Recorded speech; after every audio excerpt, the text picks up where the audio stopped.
Namaste. Some of the famous celebrities world over have been suffering from bipolar disorder. It is a disorder where mood stability is very low. The mood oscillates from a very high to a very low, and we call it mood swings. These mood swings cause instability, obviously, in personal and professional lives. Bipolar disorder is one amongst the many disorders which is difficult to heal. To discuss this subject today, we have with us psychoanalysis consultant, Mr. Himanshu Vaidya. Namaste, sir. Namaste. Sir, can we start off with what is bipolar disorder? Bipolar disorder essentially is a disorder of mood. We say all psychological problems can be divided into three components, three groups: thought disorders, mood disorders, and conduct disorders.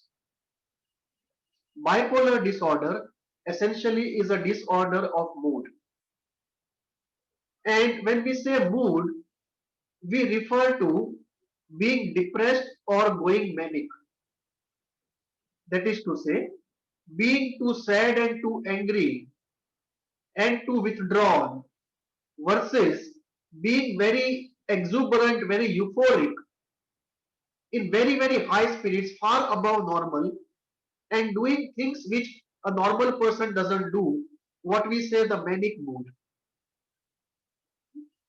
Crazy in happiness, so to say. So when we say bipolar disorder, the person experiences extreme highs and extreme lows of such intensity which a normal person doesn't experience. Even if a normal person experiences it, it is for a very short duration. Whereas a person with bipolar experiences these extremes of mood of very high and very low for a long period of time, enough to cause him impairment in personal, occupational, or social life. Now, obviously, there are two parts of it: the low part and the high part. If you have only low part, it would be a mood disorder called depression. But if you have alternately a high mood followed by a low mood, and then again a high mood, again a low mood, something of that sort. If the cycles of low and high mood are alternating, then we call it a bipolar disorder. Bipolar means two poles. Bi is two and polar is poles. Poles of the mood. So you have two poles of the mood, very high and very low. Very interestingly, the very high and the very low don't cancel each other. They activate one after another. If this phenomena were to come together into an algebraic sum, you would end up in a normal mood, but that does not happen. Alternately, they activate. There is a sort of a split, a disjointedness, a non-synchronicity to the occurrence of this mood, where each of the mood occurs in an isolated, solitary way, followed by the other. Now, essentially, this is because of two reasons. One is the person is hyper emotional, the sensitivity is very high, and two, the mood regulating mechanism is not able to regulate the extreme intensities of mood which are generated. In Ayurvedic terms, we would say the earth element and the air element are not in balance. Whereas in psychotherapy terms, we would say internalization of a good, reliable, stable object which can provide stability of the mood is not there. So essentially, it is a problem of stability of mood. There is absence of stability of mood, and therefore the medicines which are given essentially are mood stabilizers. So that if a normal person is in the range of -3 to +3. A bipolar person can go plus high at +5 and -5. And we have to bring the person back to the normal range of -3 to +3. And this essentially is the task of mood stabilization, which is attempted through medication or through therapy or holistic healing, all of them. There is also a strong biological component into this, and also a strong personality component to it, psychological component to it, and the way parents have brought up the person. That also is a component of it. Now, when we say you have a positive cycle of the high mood and the negative cycle of the low mood, let us understand what it is. When you have a low mood, essentially you are in depression. That depression may be minor or major based upon intensity, duration, and how many criteria you satisfy as given in the DSM. So in the lower cycle, you are into depression. And then you go into the higher cycle where you are in a very high mood. So that is the manic part of it. Now, when we are in depression, the person is in depression, he has to satisfy the criteria of depression. The typical criteria being sadness of mood, outbursts of anger, irritability, too little appetite or too much of appetite, too little sleep or too much of sleep, withdrawal from people, uh, absence of pleasure from erstwhile pleasurable activities, uh, constantly thinking about negative thoughts, low self-worth, feelings of guilt and emptiness on occasion. The classical depression symptoms are there when the person is on the lower cycle. But this lower cycle does not go on forever, like in case of depression. This lower cycle ends and then the high cycle begins. The cycle of mania. When the person is manic, then the person experiences very high energy, very high mood, less need for food, less need for sleep, flight of ideas, pressure of speech, uh, hyper religiosity, hyper interest in big projects, flight of ideas from one to the other, loss of sense of inhibition, hyper expressivity. So these are the symptoms of the high mood, what we call the manic mood. So in bipolar disorder, the person alternates, either first has a low cycle, then goes it, and it can first can be high or low, and second can be the alternative cycle. So there is a low cycle, then a high cycle. Both of them did not be of the same intensity or duration. Right? So there are possibilities like you can have a very strong lower cycle and a very strong upper cycle. So the depressive cycle and the manic cycle both are strong, both are major. So on the lower side you have major depression, on the higher side you have a real mania. Or one of them can be weak, or both of them can be weak. So we have three different types of bipolar disorders. One where both the cycles are strong. Second where one is strong, the second is not strong. And third where both of them are weak.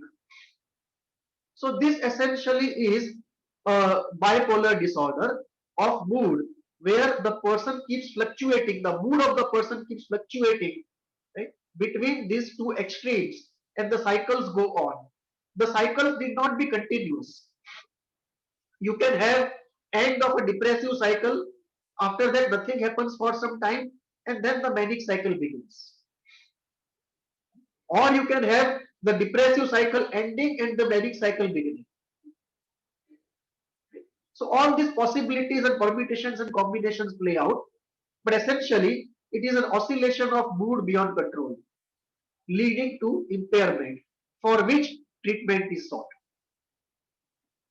And so, typically, what is the duration of this depressive mood or the mania? manic cycle, as we say? The If you have the depressive cycle major, then we would look at more than 2 weeks, because it has to satisfy the criteria of major depression. If on the higher side, upper side, you have a full manic cycle, what we call full normal mania, it has to be more than 1 week. If on the lower side you have a minor depression kind of thing, it may be less than 2 weeks, maybe 1 week or even less. On the higher side, if you have something less than mania, what we call hypomania, where it is less in intensity and duration compared to a full mania. So hypomania would mean instead of 1 week for mania, you are looking only at 4 days. So in hypomania, you can go up to 4 days to 1 week. And at times you can have even less than hypomania and less than minor depression, which is what we look into the third diagnosis called cyclothymia. So this is how it is. Now, as a rule of thumb, typically it is very difficult for the body to sustain the manic state for a long time, and therefore the duration of mania will typically be less than the duration of depression. However, in intensity it can be very high, just as major depression can be very high. So in terms of intensity, you can go very low and very high. But generally in terms of duration, the lower cycle can endure for much longer than the upper cycle. So this is how uh, the duration and intensity wise the two are. Okay.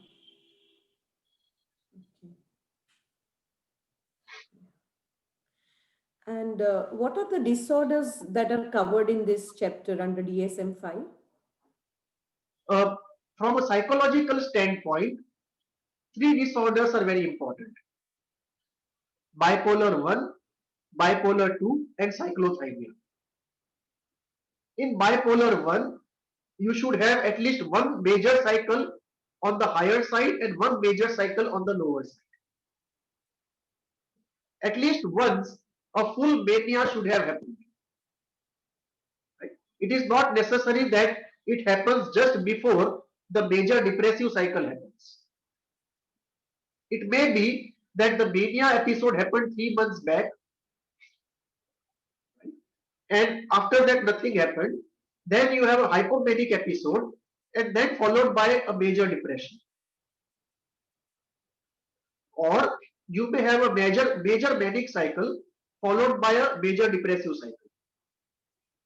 But at least once a full manic cycle must have happened, and then it may happen again, or a hypomanic cycle can happen and a depressive cycle happens, a major depressive cycle.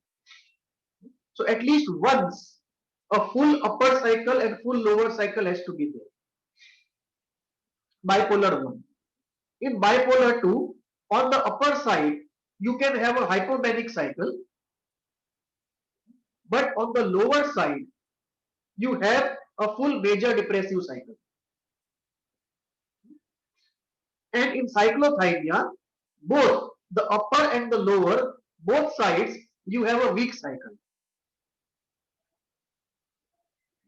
So when you have both the weak cycles, then you call it cyclothymia. And it is almost like a bipolar equivalent of this thymia. Something which is low in intensity, but chronic and of long duration.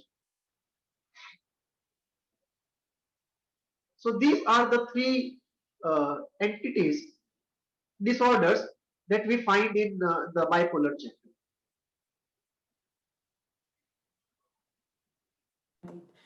And what is the psychoanalytic explanation of the causation of bipolar disorder?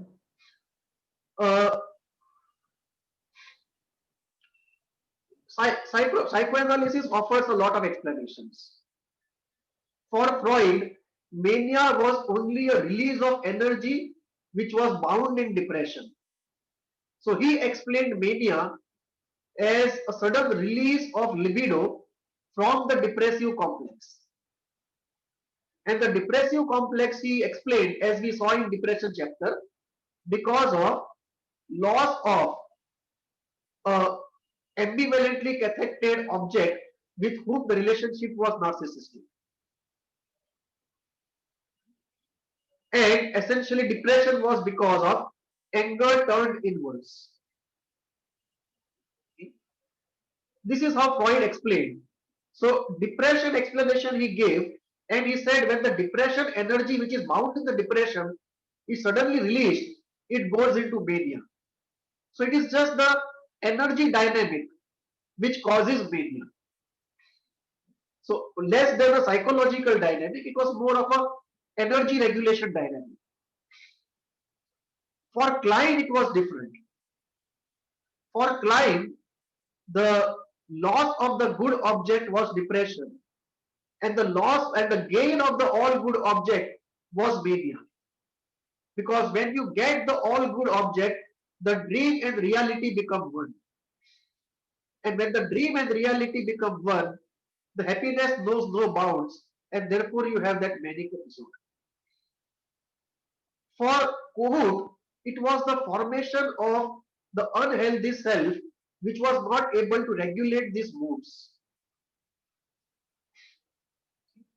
And for ISTDP and others, it is the pent up anger and pain, the reaction formation to which gives rise to mania, and the predominance of which gives rise to depression. So this is the way people have explained the bipolarity. Essentially, it is a split of the mood. And most people look at the Kleinian explanation as being a very plausible explanation. Some people also now go by ISTDP, where we say it is essentially the loss or gain of the all good object. And it is alternating. So the difficulty is there is no stability. Like you gain an all good object, and very soon the loss comes about. So the manic cycle is not permanent. Similarly, you lose the all good object, and thereafter you also gain it back. So the loss also is not permanent. So there is a continuously fluctuating gain and loss because of certain reasons deep in the unconscious, and that lability of the phenomenon at the unconscious level produces on the surface the lability of mood. And of course, we are not referring to the psychotic lability of mood, that's a different thing altogether. But let me not use the word lability, let me say the oscillation from one pole to the other. There is also another element to it, psychoanalytically, where the unpredictable parents are also responsible because it's also a learned response. How much emotion to generate in the face of an event, and how much to give a gap between being too happy and too sad. Okay. Can you explain it a little? Uh, Uh, if the parents become too happy and too sad in rapid fluctuation without giving any gap in between, or they express their happiness as out of this world happiness and their sadness as intense depression. So children learn how to feel and express emotions. So when they see bipolar parents or near to bipolar parents, they also learn to generate and regulate emotions in that way. So emotionally unstable parents, who are hyper emotional but unstable. So there is a learning component also in this problem, that you also learn from them. Just as in borderline also, you have unpredictable parents. but the borderland goes more into the eruption and turmoil, turbulence. The borderland does not stay on the extreme for a long time, erupts and comes back. This person goes and stays on the extreme for a long time. So this says something which holds the person on the extreme for a considerable duration of time, does not allow him to come back like a normal person. So this adhesiveness, this stickiness with the loss of the object or the gain of the object, or the inability of the regulatory mechanism to bring back the person to the normal zone of mood. This is also an important factor which partly you learn or observe or somehow develop in yourself looking at the parents. And there is one more element also, like you had said once, there seems to be some link between the bisexuality and bipolarity. So not always, but in some cases we do see the two of them going together. And therefore we have to explore more as to how the psychological gender bipolarity is related to the the mood bipolarity. One explanation can be that when your psychological gender and biological gender are the same, are in alignment, there is manic happiness, that at last you are normal. And when your biological gender and psychological gender are not in congruence, there is huge amount of sadness and guilt around it. And this moral guilt and sadness can lead to depression. It's like when you are a heterosexual, you are exactly where you would like to be. Your dream and reality have come true. And when you are into the non-heterosexual zone, there is intense sadness, guilt, and pain. All that you wanted not to come true has come true. It's a nightmare coming true. So you are fluctuating between a dream come true and a nightmare come true. So this also is one possible explanation. Right? And thanks to you and all credits to you for pointing out this concept. So these are some of the explanations that psychoanalysis gives. And essentially, if you look in a very generic sense, it is in very generic Freudian terms, it is the weakness of the ego not to establish stability in the psyche. So ego psychologists would say you have to strengthen the ego so that it becomes better capable to regulate the emotions, because it's a regulatory failure to establish stability. So one way to look at it is the emotions generated are so high that no ego can regulate it. Second way to look at it is if the ego is strong enough, it can regulate them. And possibly both of them are equally true. So we would have to look at both the affect generation and affect regulation. So that schema of affect generation has to be gone into, and strengthening of ego has to be gone into to understand this uh, phenomena of bipolarity. There is an interesting Freudian explanation also, and it is based upon Oedipus, that the gain of the Oedipal object leads to mania, and the loss of the Oedipal object leads to depression. And the person is caught in the Oedipus non-resolved. So he keeps fluctuating between the fantasy of gaining the Oedipal object and the fantasy of losing the Oedipal object, leading to bipolarity. So all these explanations are there in psychoanalysis to explain the phenomena of bipolarity. So, well, this is the explanation part, but how does psychoanalysis proceed in the healing of bipolar disorder? The healing part we proceed by long-term psychoanalytic psychotherapy. Uh, we can proceed any way we want, because unless we are looking at a fragile patient, right, any school is fine, an eclectic approach also is fine. So based upon the training of the analyst or based upon the case history and our judgment of pathogenesis, we select a school. But essentially it's a long-term therapy, at least 2 to 3 days a week for 2 to 3 years. It is not something easy to heal. And there also can be a strong biological component, because of which, at least in bipolar 1 and in many cases of bipolar 2, one may require medication along with therapy. And homeopathy also has certain things to offer, but most people won't take a risk, particularly with the higher or the lower cycles being major.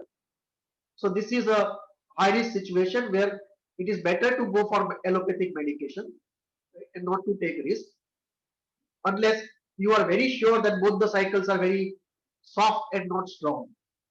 If one of the cycle also is strong, it is better to go for medication and also for therapy. So this has a very strong biological component also. What we would be looking at is, in psychoanalytic psychotherapy, 2 to 3 sessions per week for 2 to 3 years. If the person is fragile, we start with a cohesion approach and then go into eclectic approach, or whichever approach we feel is best suited based upon the case analysis. What kind of pathogenesis is in front of us?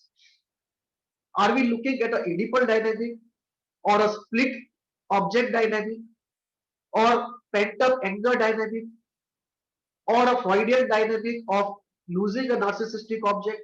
And that will give us some idea based upon how the thing precipitated. When did the thing precipitate? What were the factors? And we also get a fair idea of what type of parents the person is.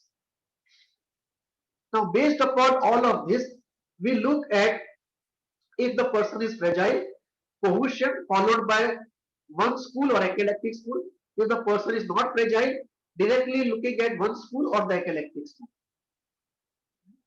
And the whole idea is to, yeah, and one more element, complementing this with DBT or CBT also adds lot of goodness to the healing process, because both of them also have proved to be very effective, at least in the cognitive part and self-regulatory part of the bipolarity.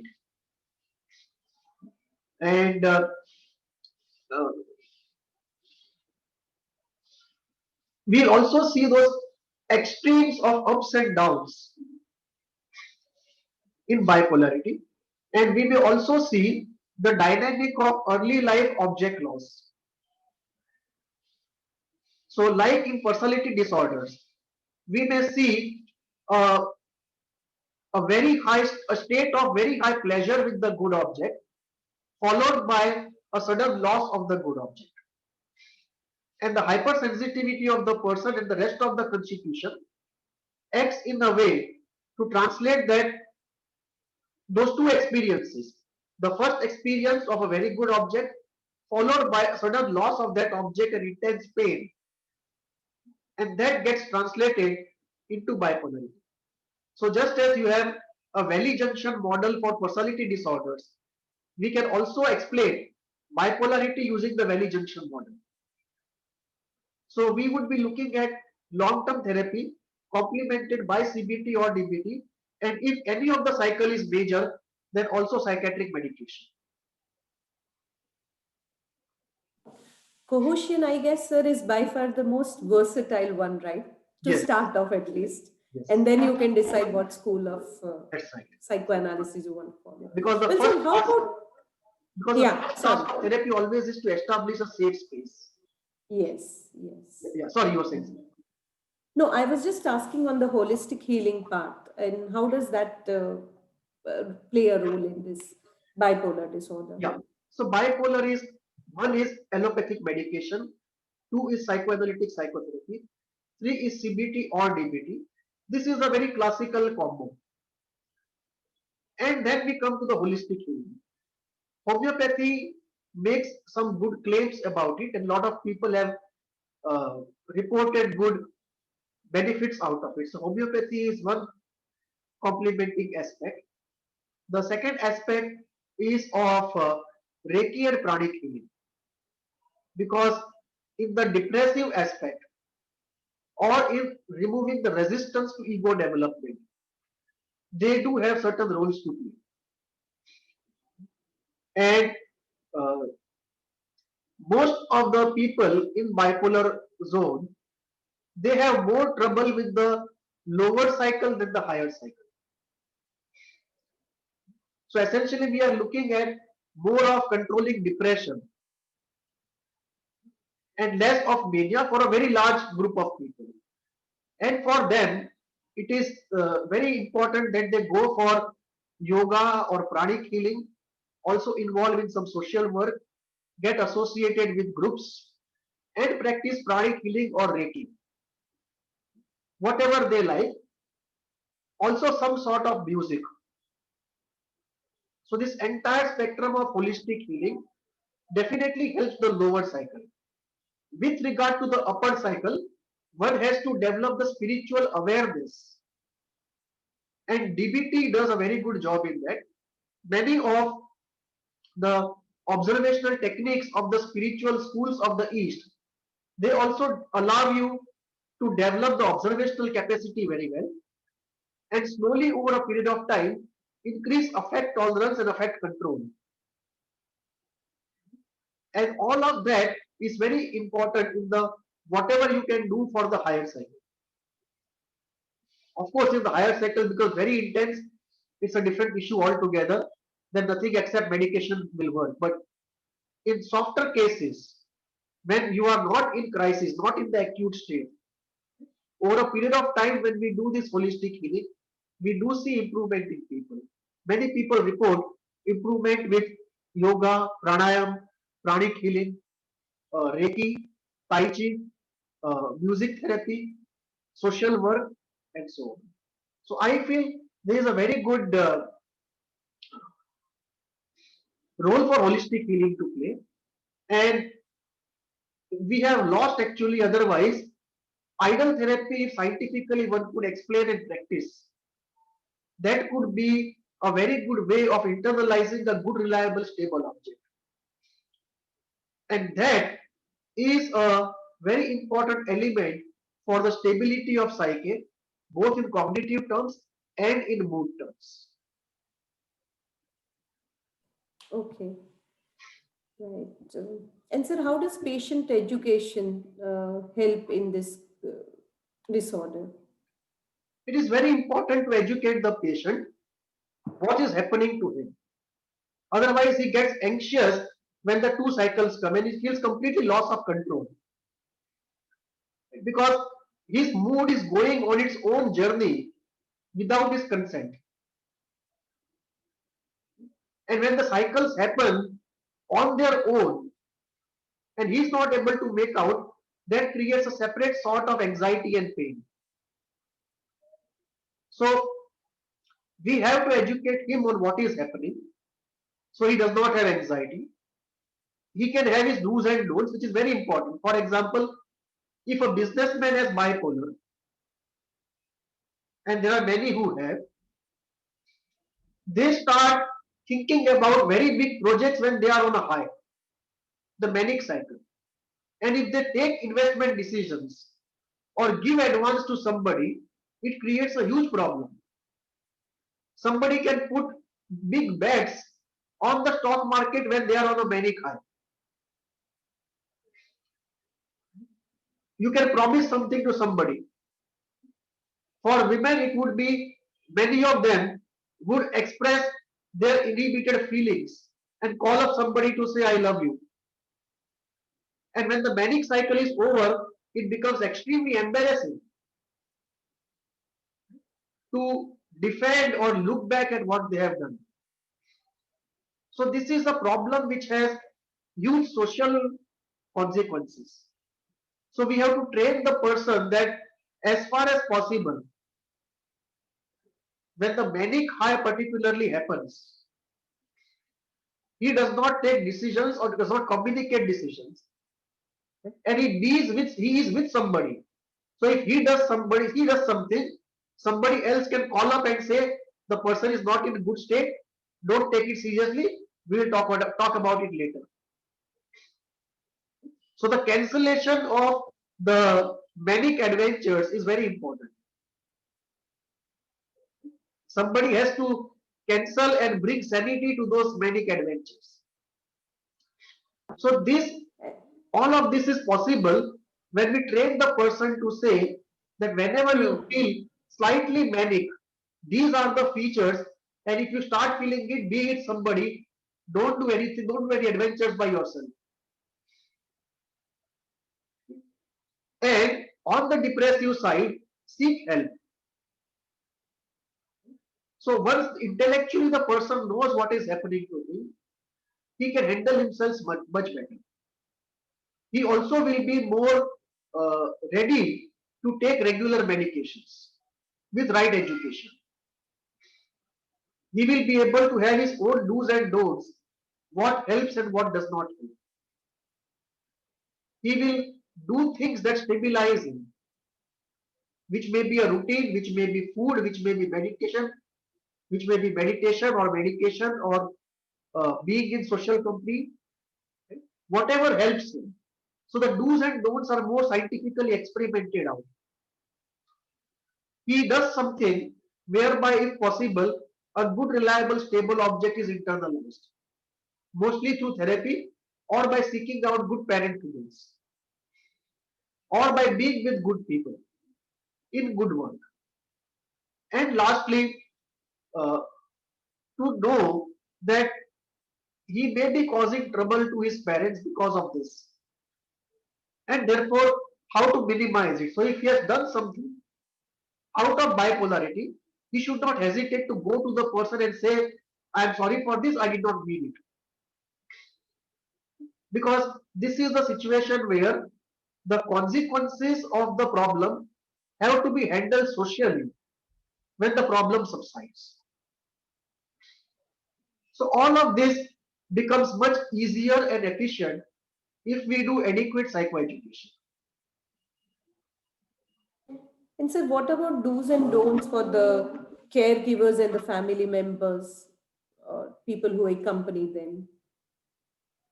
It is very important first to train the family members in what is happening so that they don't feel like many people do as though the person is possessed or the person has just gone crazy and will never come back, or they panic what to do when they see this person doing this. So the first thing we have to explain to them is it's a temporal thing. It has come and it will go. It may come again and again, but it will definitely go. It is not a permanent condition into which the person is condemned into. So first is not to panic, not to be too sad, because this is a temporal cycle either up or down. It will also come to pass. That is so true for this disease. Both its cycles. One. Two, know what is working in terms of do's and don'ts.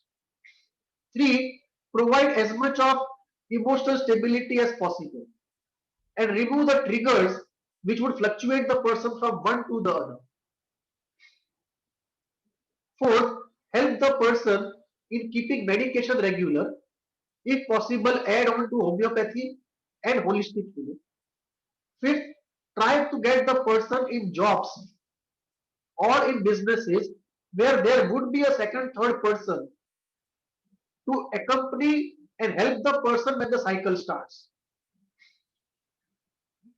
And lastly, so not lastly, but second lastly, to help the person into holistic healing, into social work, into special interest groups where he can share his innermost feelings and also support the person for therapy. Lastly, take care of themselves that they don't develop secondary problems of anxiety or pain because this is a long term issue. So, in the healing process of this person, they don't develop a secondary problem themselves. All of this we can manage much better if we do adequate amount of psychoeducation for caregivers. And sir, before we wind up, can you just elaborate on idol worship that you mentioned in holistic healing? I think that is something which can go for any and all disorders, right? True. So if you can just elaborate on that a little. In India, we have the spiritual tradition of idol worship. This idol worship, actually scientifically speaking, is idol therapy. And this idol therapy is used both for preventive and curative purposes. And the way it is used is this. The person along with the guru, in the ancient tradition, the guru was also the therapist. Right? And even today it is, right, that the guru is responsible for getting the person out of pathology and then out of normalcy into supernormalcy, the spiritual states. So the therapist or the guide or the guru, whatever one calls it, helps the person find out what are the problems he has. That is step one. Step two, what kind of solutions can there be? Step three, how can idol therapy help in this process? So, for example, in bipolar, if the problem is of stability of mood, which if somebody believes is because of not being able to internalize a good, reliable, stable object. So then the question is, how do you internalize a good, reliable, stable object? This process is very fast, automatic and unconscious in the childhood, not easy in the adult age. So one way is therapy, that you go to the person twice or thrice a week. The person is amoral, non-critical, appears as a good object, reliable object, stable object, and unconsciously, automatically he is internalized as a good object. But that may take years. In idol therapy, you are with the person, with the idol, and the idol is created based upon your personality and requirements. If you are in search of a good mother figure, corresponding idol is created. If you are in search of a father figure, corresponding idol is created. If you are in search of a child figure, corresponding it is created.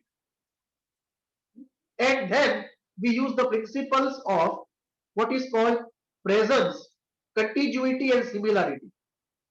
The physical presence of it and its being similar to the all good object.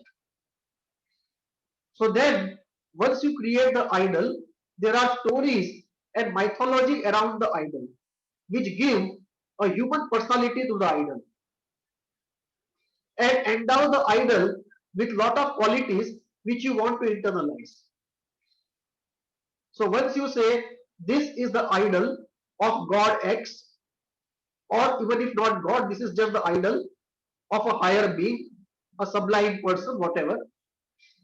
And this idol represents a person or a power or a god with XYZ characteristics. Say for example, this idol of a particular god, this god is very compassionate. He does not go by logic and justice. He forgives and is compassionate. So if anyone has a guilt issue, he would go for similar kind of idol, who is easy, compassionate and forgiveful, who is not exacting. Now once you know that you have a guilt issue, you be with the all compassionate idol and certain processes are done which are detailed out in the spiritual books. Through that process, one is the presence, second is the knowledge about that idol in mythological terms, and third is the processes. Through them, slowly and gradually, that idol almost becomes like a persona in the mind of the person. Just as Even when our parents are not present, in our mind they are there. Similarly, the idol becomes a part of our mental universe. And as an object in our mental universe, they represent power, goodness, reliability, stability. And that allows us that internalization of a good, reliable, stable object.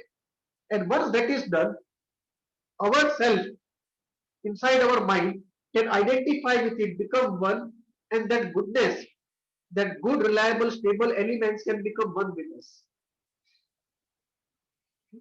And therefore, this is charted out in terms of various stages of idol therapy. So there is something which is called, if I am not mistaken, Tadrupta, Tanmayata, and Lay. Tadrupta is a stage where, no, sorry, Tanmayata, Tadrupta, and Lay. Tanmayata is stage one where you are obsessed with that idol. You keep thinking about that personality day in and day out. Tadrupta is where in Tanmayata after some time the internalization takes place. Second stage is Tadrupta where the identification takes place. The object internalized which represents the idol outside and the self object both are together. Identification takes place. And Lay is both have become completely one, inseparable now. Identification is complete. So,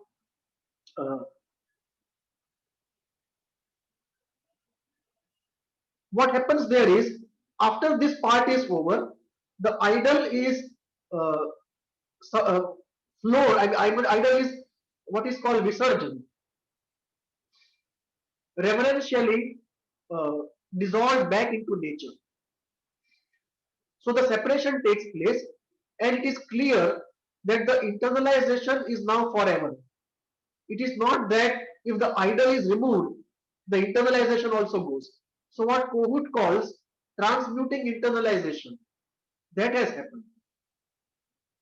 That the inside, by virtue of internalization and identification, the inside now is completely changed forever. And the deprivation of the good, reliable, stable object is no longer there.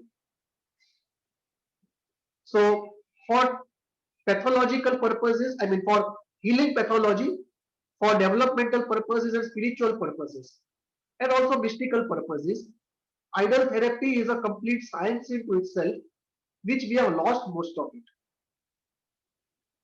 So I am not an expert in it. I know a bit of it, but there would be people who know the complete of it, and they would be the right people to really explore this science and bring it out for the benefit of mankind, because it is a very rich science and very fertile and profitable for healing and for self-development. So is it fair to say? I mean, I'm not sure, and you correct me if I'm wrong. But is this transference which happens in the first place, or no? It's not that. Yes. I mean, is it transference, internalization, and then Yeah. the merger? Both. The Okay. projection happens, no doubt about it. Oh, Projection happens, okay. transference also happens. At the same time, Okay. in reality, the guide or the guru gives us Huh. stories or details about the Hmm. idol or the personality represented by the idol. Like for example, if there is a idol of Lord Ganesha, if you just put the idol of Lord Ganesha in front of somebody and ask him to think about what kind of personality would it be, the person would use his imagination, transference, and projection to come to the idea of what would this image be like. But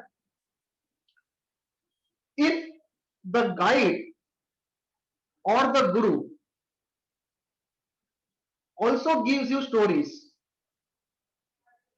about what the personality of Ganesha is all about, he tells you stories, then it is not only your imagination, projection and transference, but real information, although mythological, although subtle and spiritual, coming from outside also helps you to create or know the personality.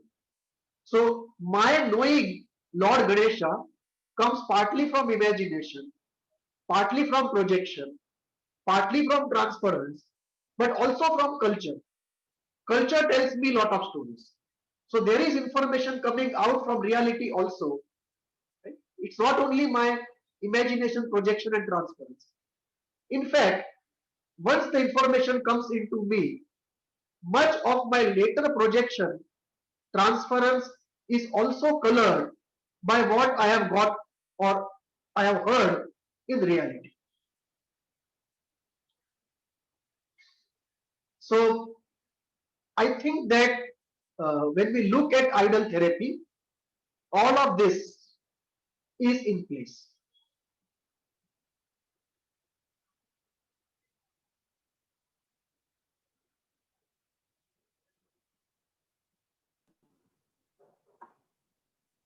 Yeah, I am on a very weak connective. No issues. The connectivity here is very weak. Sorry, sir. No issues. But thank you, and it was a pleasure talking to you as always. We have covered today bipolar disorder. In the subsequent videos, we will be covering other disorder from the DSM-5 series in the same way. And you do watch our coming videos and even write to us at hvindia@gmail.com. That's it from us for now, and see you again later. Thank you. Namaste, sir. Namaste.